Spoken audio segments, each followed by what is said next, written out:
இஸ்ரவேலர்கள் தங்கள் வருத்தத்தில் கூப்பிட்ட போது கர்த்தர் விடுதலையாக்காமல் விட்ட பொழுதே இல்லை.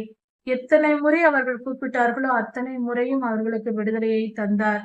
கர்த்தர் இரக்கம் உள்ளவராய் இருக்கிறார், மிகுந்த கிருபை உள்ளவராய் இருக்கிறார். அவர்கள் எப்பொழுதெல்லாம் மனம் திரும்பினார்களோ அப்பொழுதெல்லாம் ரட்சிப்பை பெற்றுக் கொண்டார்கள். கர்த்தரிடத்தில் ஆசீர்வாதத்தை பெற்றுக் கொண்டார்கள்.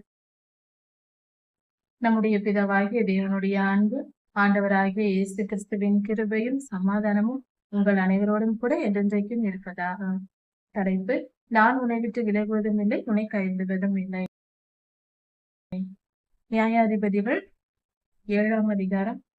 கிதியோனை கர்த்தர் பயன்படுத்தி இஸ்ரவேலுக்கு விடுதலையை பெற்று தந்தார். அந்த காரியத்தை குறித்து நாம் சற்று தியானித்து பார்ப்போம். இஸ்ரவேலர்கள் பாவம் செய்து அதனால் மீதியானியர் கையில் ஒப்பு கொடுக்கப்பட்டார்கள். மீதியானியர்கள் மிகுந்த அக்கிரமம் உள்ளவர்களாக இஸ்ரவேலரை துன்புறுத்தி வந்தார்கள். அந்த சமயத்தில் கர்த்தர் கிதியோன் என்னும் தீர்க்கதரிசியை எழுப்பினார்.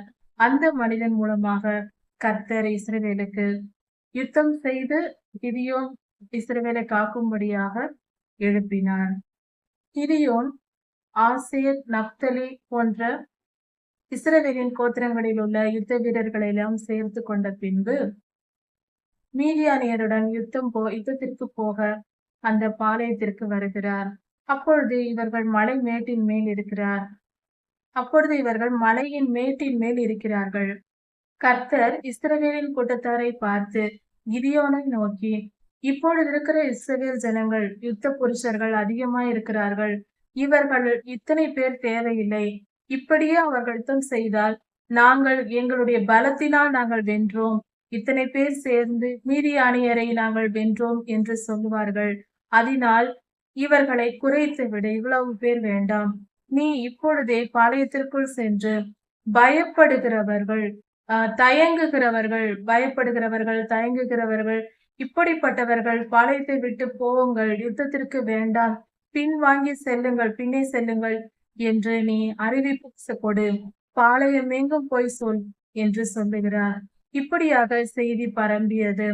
22,000 பேர் பின்வாங்கி போனார்கள்.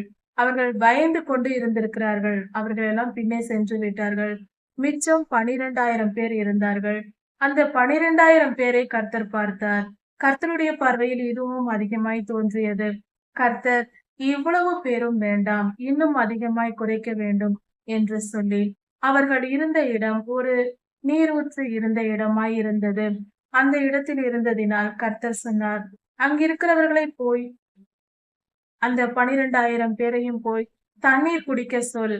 அப்படி அவர்கள் குடிக்கும் போது தங்கள் கைகளால் அள்ளி தங்கள் வாய்க்கெடுத்து குடிக்கிறவர்களை உன்னுடன் சேர்த்து கொள். அப்படியே வாயை வைத்து குனிந்து தண்ணீரை வாயால் குடிக்கிறவர்கள் மிருகங்கள் குடிப்பது போல குடிப்பவர்களை அவர்களை பின்வாங்கி போக சொல் என்று கர்த்தர் சொன்னார். அதே போல கிதியோன் ஐயா பாளையத்தில் அறிவித்தார். அங்கிருந்த 12,000 ஜனங்களும் தண்ணீரை குடிக்க போனார்கள்.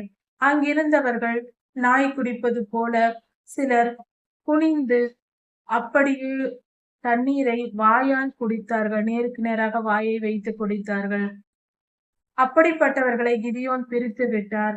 சிலர் தங்கள் கைகளால் தண்ணீரை அள்ளி தங்கள் முழங்கால் ஊன்றி தங்கள் கைகளால் தண்ணீரை அள்ளி வாயில் வைத்து குடித்தார்கள். அப்படிப்பட்டவர்களை கிதியோன் ஐயா யுத்தத்திற்கு தெரிந்து கொண்டார். இப்படியாக கர்த்தரிட்ட கட்டளையின்படியே செய்தார்கள். இப்படி கையால் தண்ணீரை எடுத்து குடித்தவர்கள், முழங்கால் ஊன்றி தண்ணீரை எடுத்து குடித்தவர்கள் 300 பேர் தான் இருந்தார்கள். அந்த 300 பேரை மட்டும் வைத்து கொண்டு மிச்சமுள்ள ஜனங்களை எல்லாம் கர்த்தர் அனுப்பிவிட சொன்னார். அதே போல செய்தார்கள். இப்படி இருக்கும்போது கிதியோன் ஐயாவும் அவரோடு கூட 300 யுத்த புருஷர்கள் மட்டுமே இருந்தார்கள் யுத்தம் செய்வதற்கு. இப்படி இருக்கும்போது கர்த்தர், இன்று இரவு நீ போய் மீதியானியரிடம் யுத்தம் செய்ய வேண்டும் என்று கர்த்தர் சொன்னார்.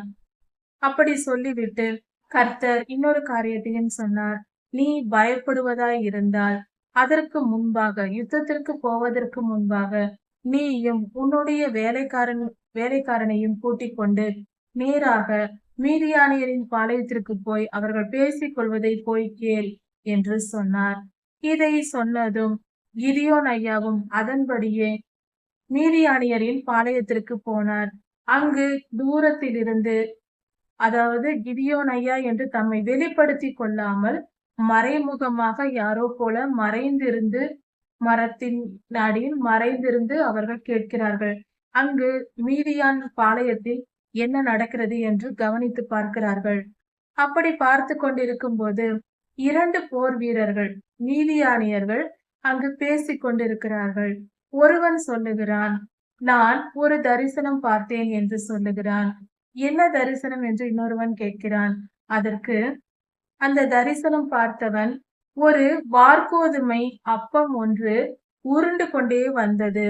அது உருண்டு வந்து மீதியானியரின் கூடாரத்தில் இடித்து அந்த கூடாரத்தையே தகர்த்து போட்டது என்று அவன் பார்த்த தரிசனத்தை அவன் சொல்லுகிறான்.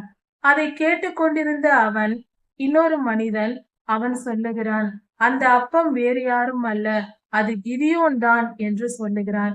இப்படியாக மீதியானியரின் பாளையத்தில் அவர்கள் பேசிக் கொண்டிருக்கிறார்கள். கிதியோன் நம்மை வந்து அழித்து போடுவார், நாம் எல்லாம் மடிய போகிறோம் என்று அவர்கள் பேசிக் கொண்டிருக்கிறார்கள். இதை கிதியோன் ஐயா காதால் கேட்டார். அந்த வேலைக்காரன் உட்பட இருவரும் கேட்டார்கள். இதை கேட்டதும் கிதியோன் ஐயாவுக்கு மிகவும் சந்தோஷமும் தைரியமும் வந்தது.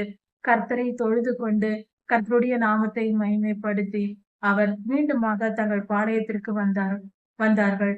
அப்படியே அங்கு வந்து எல்லோரும் புறப்பட்டு யுத்தத்திற்கு வந்தார்கள். ஆனால் அந்த யுத்தம் வித்தியாசமானதாய் இருந்தது. கர்த்தர் சில கட்டளைகளை கொடுத்திருந்தார்.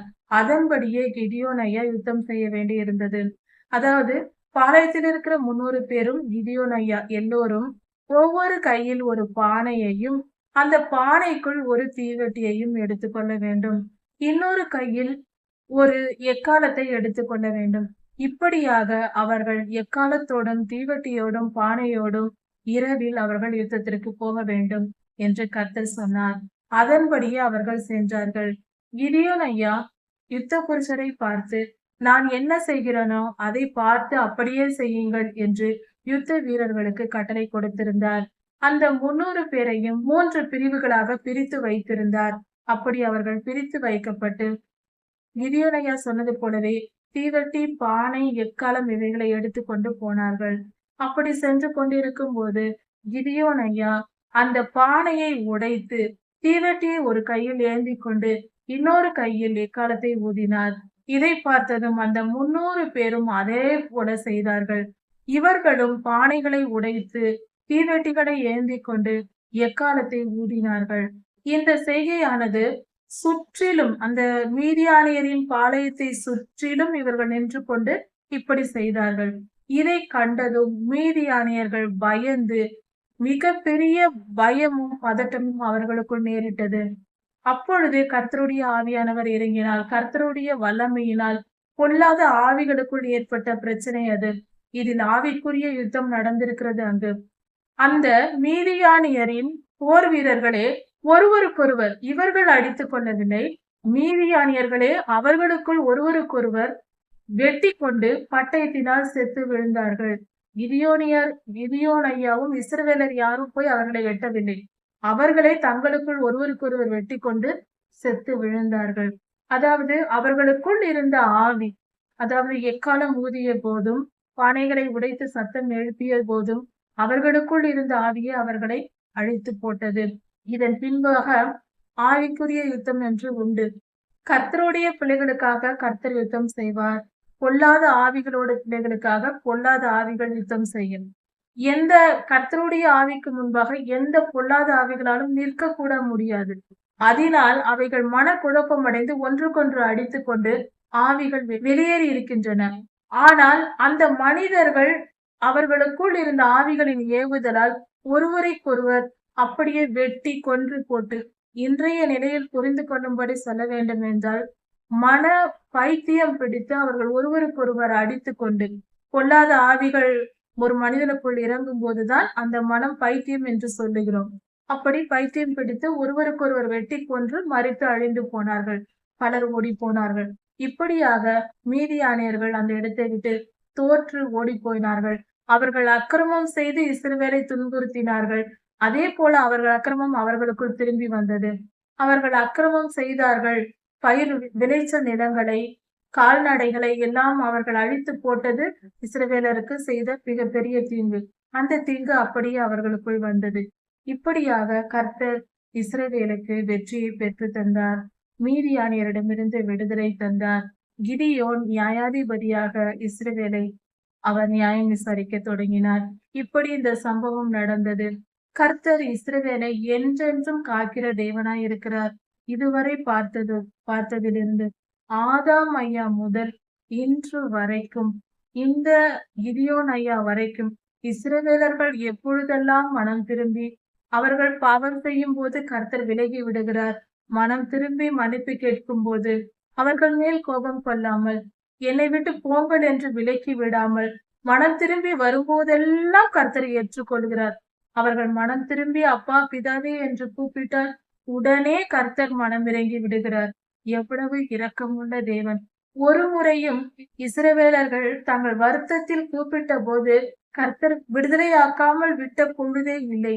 எத்தனை முறை அவர்கள் கூப்பிட்டார்களோ அத்தனை முறையும் அவர்களுக்கு விடுதலையை தந்தார். கர்த்தர் இரக்கம் உள்ளவராய் இருக்கிறார். மிகுந்த கிருபை உள்ளவராய் இருக்கிறார். அவர்கள் எப்பொழுதெல்லாம் மனம் திரும்பினார்களோ அப்பொழுதெல்லாம் ரட்சிப்பை பெற்றுக் கொண்டார்கள். கர்த்தரிடத்தில் ஆசீர்வாதத்தை பெற்றுக் கொண்டார்கள். ஆனால் அவர்கள் மன கடினப்படுத்திய போது, அவர்கள் தங்கள் இருதயத்தை கடினப்படுத்தி கர்த்தரை விட்டு பின்வாங்கி சென்று அந்நிய தேவர்களை வணங்கிய போதும், துன்மார்க்க செயல்களில் ஈடுபட்ட போதும், அந்நிய பழக்க இச்சைகளுக்கு இடம் கொடுத்த போதும் கர்த்தர் அவர்களை விட்டு விலகி போனார். இதுதான் இன்றைய நிலைமையும். கர்த்தர் என்றும் மாறாதவர். நாமும் நம்மிடத்தில் இருக்கிற பாவங்களை எல்லாம் விட்டு ஒழித்து மனம் திருப்பி கர்த்தரை நோக்கி பார்க்கும் போது நம் பாடுகளை எல்லாம் நீக்குகிறவராய் இருக்கிறார். நம் வேதனைகள், நம்முடைய போராட்டங்கள், கஷ்டங்கள் எதுவாய் இருந்தாலும் எல்லாவற்றையும் கர்த்தர் நீக்கி மீட்டு நம்மை காப்பாற்ற வல்லவராய் இருக்கிறார். அவர் மிகவும் பெரியவர். அவர் மிகவும் நல்லவர். அவர் அன்பை நாம் புரிந்து கொள்வோம். அவர் கிருபையை ஏற்றுக்கொள்வோம். அவர் மிகுந்த நல்லவராய் இருக்கிறார். அவருடைய அன்பு மாறாத அன்பு. அவரிடத்தில் அன்பு எப்பொழுதும் இருக்கும். அவர் நம்மேல் கோபம் கொண்டாலும் நாம் மனம் திரும்பும் போது நம்மை ரட்சிக்கிற, நம்மை காப்பாற்றுகிற தேவனாய் இருக்கிறார். அவர் சர்வ வல்லமை உள்ளவராய் இருக்கிறார். எப்பொழுதும் நம்மை கவனிக்கிற நல்ல தகப்பனாய் இருக்கிறார். அவர் எப்பொழுதும் நல்லவராய் இருக்கிறார். அவர் அன்புள்ளவர், இரக்கம் உள்ளவர், கிருபை உள்ளவர், நீடிய பொறுமை உள்ளவர், தய உடையவர், சாந்த குணம் உள்ளவர். அவர் அன்பு மகா பெரியது. அதை நாம் புரிந்து கொண்டு நம் வாழ்க்கையில் எந்த துன்பங்கள், துயரங்கள் இருந்தாலும் அதையெல்லாம் நாம் மனம் திரும்பி நம் பாவங்களை அறிக்கையிட்டு கர்த்தரிடத்தில் விண்ணப்பம் வைத்தால் நம் துன்பங்கள் மறைந்து போகும். நம் வேதனைகள் நீங்கி போகும். நமக்கு நிச்சயம் விடுதலை கிடைக்கும். பொல்லாத ஆவிகளிடத்திலிருந்தும், பொல்லாத தீமையான நோய்களிலிருந்தும், பொல்லாத பிரச்சனைகளில் இருந்தும், எல்லாவற்றிலிருந்தும் கர்த்தர் நமக்கு விடுதலை தருவார். அவர் விடுதலையின் நாயகராய் இருக்கிறார். ஆதி முதல் வரலாற்றை நாம் பார்க்கிறோம். வேத சரித்திரத்தை பார்த்து கொண்டு வருகிறோம். ஒவ்வொரு காலகட்டத்திலும் எல்லார் மனம் திரும்பிய மனிதர்களின் வாழ்க்கையிலும் கர்த்தர் ஆசீர்வாதத்தை கொடுத்திருக்கிறார். ஒருவரையும் எனக்கு நீ வேண்டாம், நீ ஏற்கனவே பாவம் செய்தாய், நீ இப்பொழுது திரும்பி வந்தால் நான் உன்னை ஏற்றுக்கொள்ள மாட்டேன் என்று அவர் ஒருவரையும் ஒருபோதும் சொன்னதே இல்லை. வேதாகமம் முழுவதும் அலசி ஆராய்ந்து தேடினாலும் ஒரு இடத்திலும் இல்லை. நீ என்னிடத்தில் மனம் திரும்பி வந்தாலும் நான் உன்னை ஏற்றுக்கொள்ள மாட்டேன் என்று அவர் சொன்னதே இல்லை. மனம் திரும்பிய எந்த பாவியை நிமித்தமும் கர்த்தர் மன்னிக்க சித்தமாய் இருக்கிறார். அவர் தம்மிடம் ஏற்றுக்கொள்ளவே மனமுடையவராய் இருக்கிறார். அவர் நல்லவர், மிகவும் நல்லவர். நாமும் நல்லவர்களாக கர்த்தருக்கு பிரியமானவர்களாய் மாறி கர்த்தருடைய ராஜ்யத்தை சுதந்திரித்துக் கொள்வோம். அதற்காக கர்த்தரை விசுவாசிப்போம். கர்த்தருடைய வேத வசனங்களை தியானிப்போம். கர்த்தருக்கு பிரியமாய் நடப்போம். கீழ்ப்படுதலையும் கர்த்தருக்கு விசுவாசத்தையும் ஒழுக்கத்தையும் கற்றுக்கொள்வோம். கர்த்தர் உங்களை ஆசீர்வதிப்பாராக. இதன் தொடர்ச்சியை அடுத்த செய்தியில் பார்க்கலாம். மாரநாதா.